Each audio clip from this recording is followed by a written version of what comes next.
안녕하십니까. 수원 예수님교회 유영주 목사입니다. 한 주간 잘들 보내고 계십니까? 이제 완연한 겨울이 된 것 같습니다.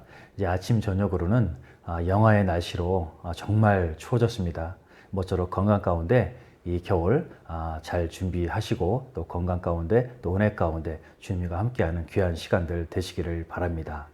오늘은 잠시 말씀을 또 제 말씀을 통해서 말씀을 한번 나눠보도록 하겠습니다. 모두가 어려워했던 금융 위기를 보냈던 청년의 때였습니다. 그 경제적으로 힘들었던 그 힘들 때 한밤에 강화도에 어딘지도 모르는 곳에 가서 저 바다 건너 도시의 불빛을 보기도 하고 또 오산리 기도원에 가서 지금 말하면 차박을 하면서 며칠을 보내기도 했던 적이 있었습니다. 기도하려고 사실 마음적으로는 위로를 받기를 더 원하는, 더 솔직히 말하면 경제적으로 회복되기를 바라는 마음으로 그렇게 차에서 밤을 새고 또 어느 때는 며칠 동안이나 있어 보았지만 변하는 것은 하나도 없고 또 계속되는 현실은 빚만 쌓여가는 그런 때였습니다. 자, 그나마 교회에서 듣고 배운 것으로 힘든 시기를 버티고 있었는지도 모릅니다. 그렇게 시간은 지나고 도저히 회복 불능의 상황에까지 오고 여기저기 금융권에 독촉이 있으면서 하루하루가 압박이었던 그런 때였습니다.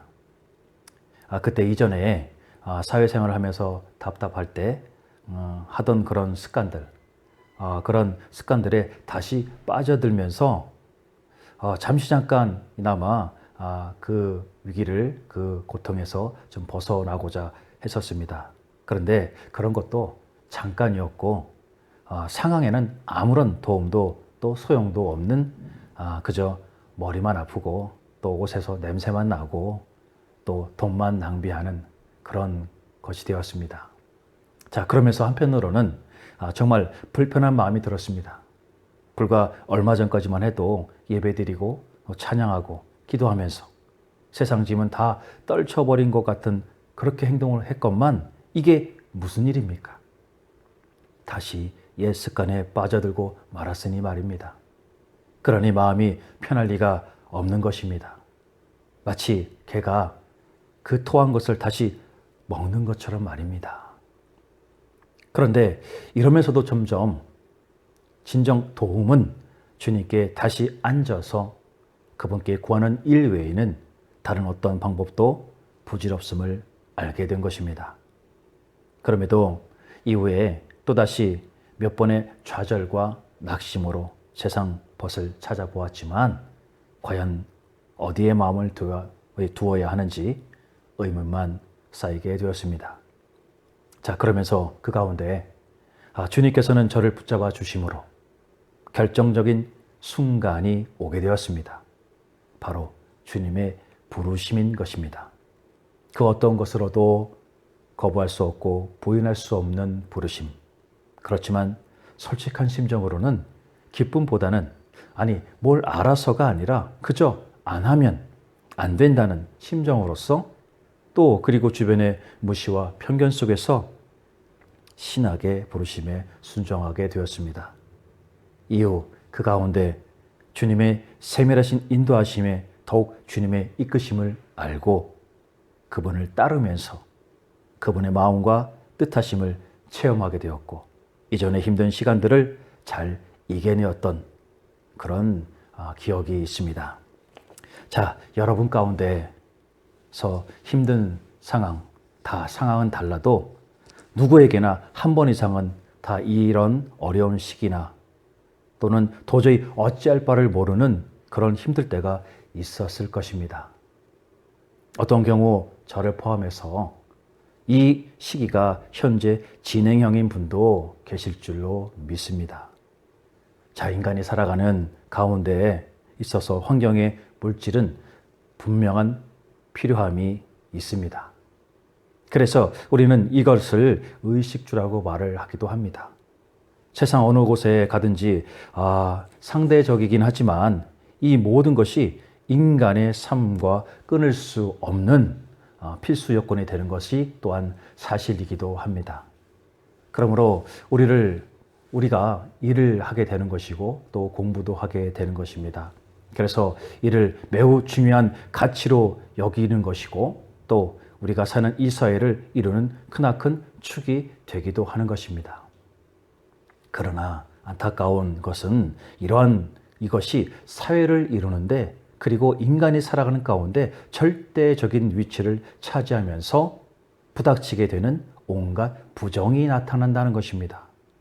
이것은 인간의 역사에서 결코 빠지지 않는 하나인 것입니다. 자, 그러면 우리는 우리를 둘러싸고 있는 이 어려운 상황들을 어떻게 해야 하는 것입니까?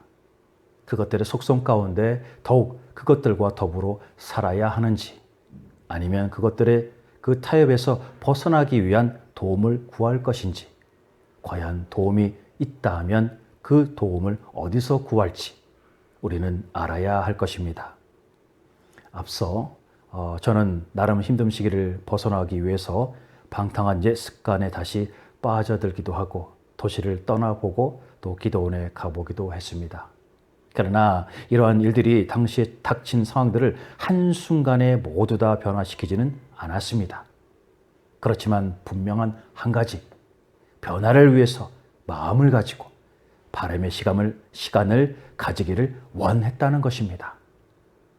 하늘 아래에 있는 자들이 서로를 비교하기란 무슨 의미가 있겠나 싶지만 아무튼 비교하기는 진정 부족하고 나약하며 존재의 의미를 알 수가 없을 것 같은 그 인생이 할 수 있는 최선으로 주님께 나아가기를 원했다는 것입니다. 비록 어색하고 불편하고 집중하지 못하는 현실이었지만 주님을 만나야 한다는 그 마음, 그래서 삶에 닥친 그 문제를 변화시키기를 원하는 초월적인 움직임을 체험해 보기를 바라는 그런 마음이었던 것입니다. 인간은 풍족함과 넉넉함으로 편안하게 되면 하나님을 멀리하게 되는 그런 습성이 있습니다. 성경의 역사를 봐도 핍박과 고통 가운데서도 오히려 성장하고 발전한 것을 알 수가 있는 것입니다. 그래서 선민 이스라엘도 고난받을 때는 하나님께 간절히 기도를 한 것입니다. 고난은 인간의 제한을 뚜렷하게 드러내고 주님 되시는 하나님을 의지하게 만들어 줍니다. 그래서 고난을 통해 하나님과 멀어진 사람이 하나님께 간절히 기도하는 것은 축복이 되는 것입니다. 진정 고난은 하나님과의 관계를 다시 회복시켜주고 자신의 정체성을 분명하게 깨닫게 하는 것이 되는 것입니다. 그래서 호세아 5장 15절은 말합니다. 그들이 그 죄를 뉘우치고 내 얼굴을 구하기까지 내가 내 곳으로 돌아가리라. 그들이 고난 받을 때에 나를 간절히 구하리라 라고 말입니다. 사랑이신 하나님께서는 당신의 자녀들이 아무 이유 없이 힘들어하고 고난받는 것을 결코 바라지 않으십니다. 그러므로 우리는 이 고통과 같은 삶의 힘든 시기를 하나님을 더욱 바라보고 그분의 뜻을 알도록 한다면 분명 깨닫고 주님이 주시는 깊은 은혜를 경험하게 될 것입니다.